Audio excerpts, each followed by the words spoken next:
The United States was keen to emphasize that this first round of talks was not about formal recognition of the Taliban government, but about the dire security and humanitarian situation in the country, which is spiraling into a crisis.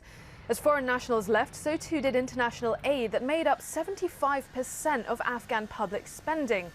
Now, following talks in Doha, Qatar, the United States has agreed to provide desperately needed humanitarian aid to the country, but insisted it would not be linked to endorsement of the Taliban. Meanwhile, the Taliban want the US to lift sanctions on the Afghan central bank, and on the topic of security said there would be no cooperation in the fight against ISIS. That threat growing ever stronger now that Western forces have all but vanished on the ground. A huge suicide bombing at a Shia mosque in Kunduz last week killed at least 60 people. Scores were wounded. ISIS in Afghanistan claiming they were behind the attack. The terrorist group is a sworn enemy of the Taliban and are seen as the biggest threat to US interests in the country.